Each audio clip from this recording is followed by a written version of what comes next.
Hola a todos, bienvenidos a una nueva lección de literatura española. Hoy vamos a por el realismo. Si no has visto mi último vídeo sobre el romanticismo, te recomiendo que le eches un vistazo. Recordad que las diapositivas que os enseño sirven muy bien como esquema de las ideas principales. Pero si aspiras a más, debes ir complementando estos apuntes con lo que yo voy a ir diciendo. Para comprender el realismo mejor, tenemos que hablar un poco de la situación española durante este movimiento literario o el contexto histórico. Si esta parte del vídeo no os interesa o directamente no cae en el examen, os la podéis saltar en el índice en la descripción del vídeo. En 1868 se llevó a cabo una revolución llamada la Gloriosa, que fue una sublevación militar con elementos civiles que supuso el destronamiento y el exilio de la reina Isabel II, y el inicio del periodo llamado Sexenio Democrático. Fue una victoria de la burguesía progresista, un sector cada vez más fuerte en España.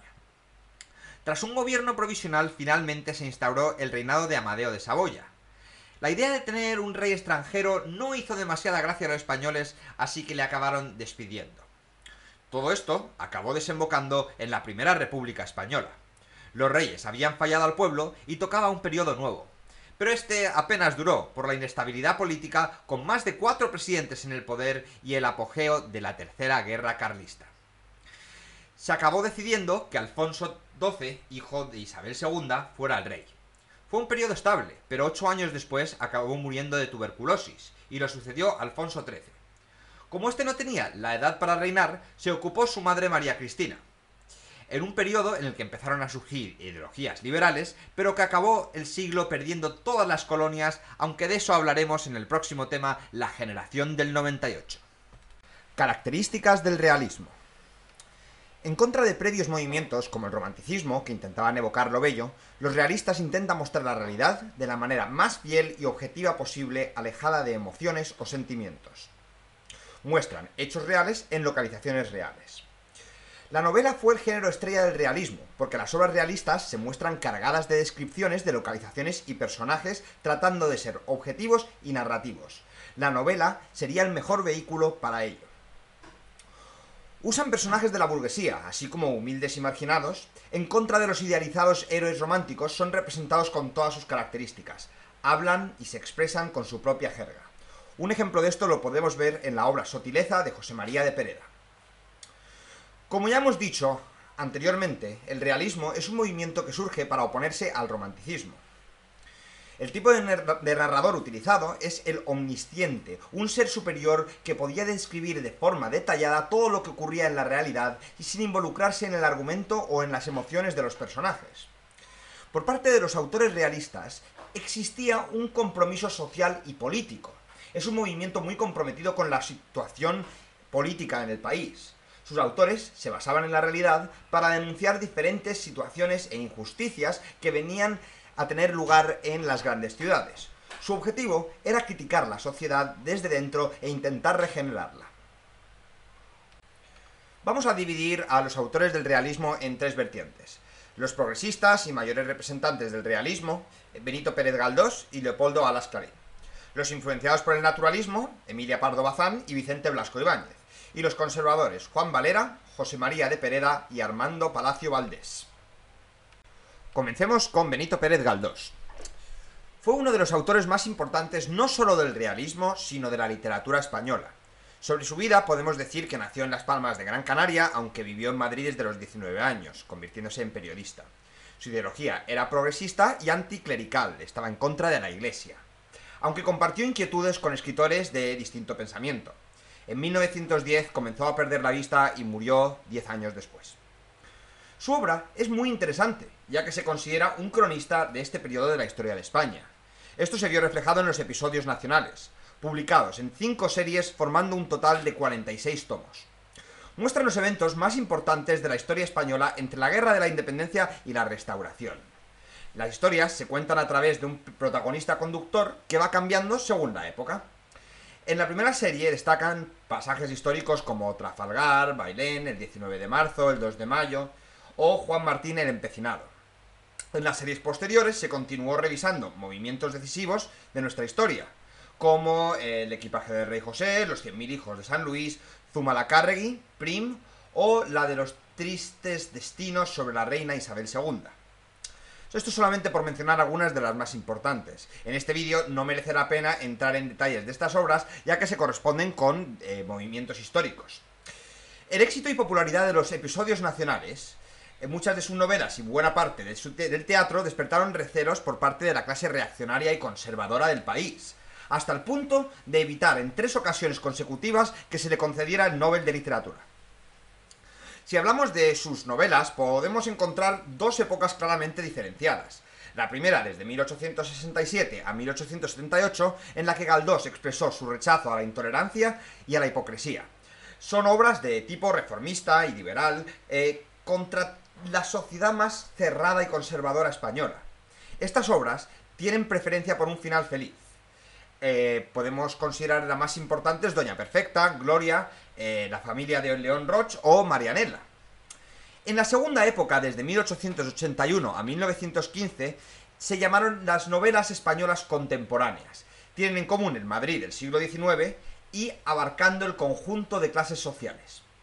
Si la primera época se caracterizaba por su mirada pesimista, esta se convierte en optimista e irónica. Las obras más importantes son Fortunata y Jacinta y Misericordia, aunque también destacan la Desheredada y Miau. Una obra de teatro por la que Benito Pérez Galdós fue muy famoso fue por El abuelo, más por su adaptación al cine de José Luis García que por la obra de teatro en sí. Leopoldo Alas Clarín. Sobre su vida podemos decir que nació en Zamora, pero se sentía asturiano. Estudió Derecho en Oviedo y se doctoró en Madrid. Clarín representa el cambio en la vertiente política y religiosa, ya que perdió la fe en Dios cuando era joven, aunque la acabó recuperando cuando fue más mayor. Y fue republicano hasta que se abrumó de la política. También destacó como crítico literario. Ahora hablemos de su obra. Escribió algunos cuentos como Pipa o Adiós Cordera, pero por lo que destacó realmente fue por la obra La Regenta, escrita en 1885. Presentaba física y moralmente a la ciudad de Vetusta, que era un nombre metafórico de la ciudad de Oviedo, y vivía dominada por el tradicionalismo. Esta obra fue influenciada por el naturalismo, intercalando pesimismo con ternura e ironía. Resumiendo la obra a más no poder, podemos decir que cuenta la historia de Ana Ozores, casada en un matrimonio de conveniencia con un hombre mayor, don Víctor. Insatisfecha, empieza una relación con el joven don Álvaro. Cuando su marido les pilla, don Víctor se enfrenta en duelo con don Álvaro y don Álvaro acaba matando a don Víctor. Álvaro huye y el pueblo acaba odiando a Ana Ozores. La obra se divide en 2 tomos bastante extensos. El primero se limita a largas descripciones de Vetusta y de los personajes que allí viven. Es meramente descriptivo, ya que la trama apenas avanza 3 días.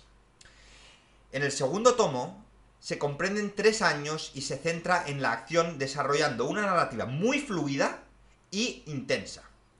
Clarín también escribió otra novela de cierta importancia llamada Su único hijo, pero nunca alcanzó la fama de La Regenta.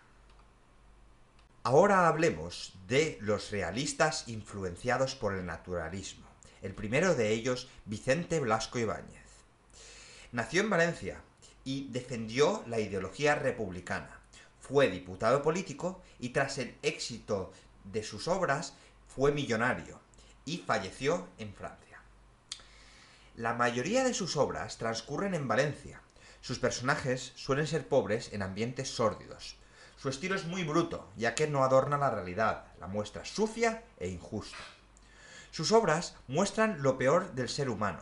Algunos ejemplos: Arroz y tartana, La barraca, Entre naranjos y Cañas y barro.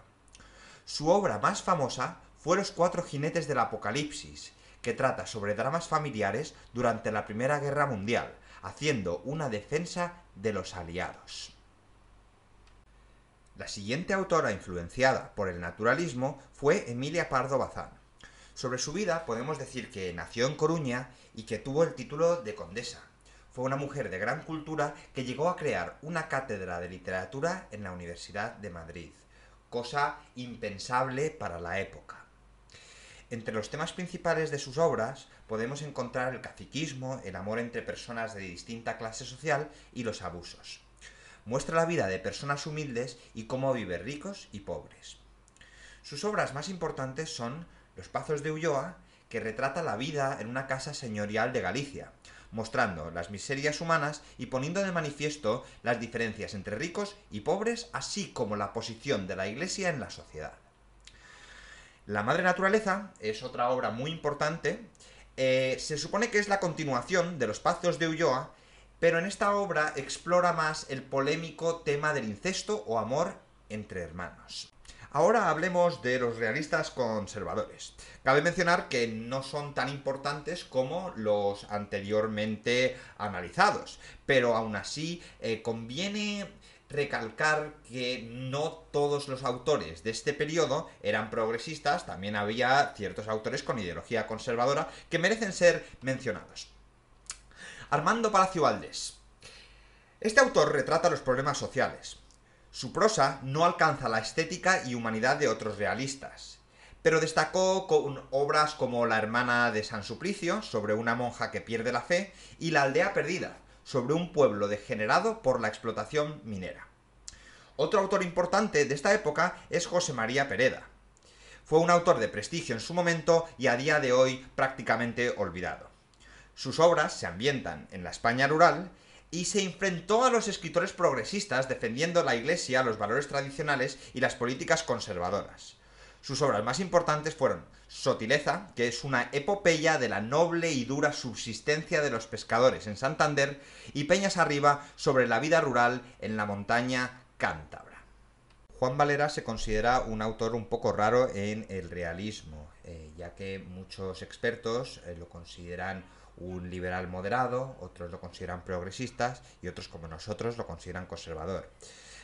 Lo hemos puesto en esa categoría porque en su obra no existe una crítica social que podía existir por parte de los autores más progresistas. De cualquier modo, otros expertos ni siquiera lo consideran un autor realista, sino prerrealista. Pero aquí lo vamos a meter en el temario, ya que la mayoría de libros de literatura sí lo consideran. Sobre su vida podemos decir que perteneció a una familia aristocrática, fue diplomático y comenzó a ser novelista con 50 años. En sus últimos años fue víctima de una ceguera progresiva. Se opuso tanto al sentimentalismo romántico por sus extremismos y a la crudeza realista porque limitaba su fantasía y su capacidad creadora. Elegía ambientes reales. Podemos ver esto, por ejemplo, en Cuentos y chascarrillos andaluces, pero rechazaba siempre la parte más cruda, la de personajes marginados y pobres. Algunas de sus obras destacables fueron Juanita la Larga, novela muy agradable y entretenida desarrollando el tema del amor de Don Paco, un hombre mayor, y Juanita, una chica joven. El tema es clásico, el amor y sus adversidades. Su obra más importante, sin embargo, fue Pepita Jiménez, de tema religioso. Un joven aspirante a sacerdote regresa a su casa antes de su ordenación. Allí encontrará a Pepita Jiménez, una joven viuda de gran belleza prometida de su padre, de la que acabará enamorándose. Está escrita en forma epistolar, esto es, en forma de carta.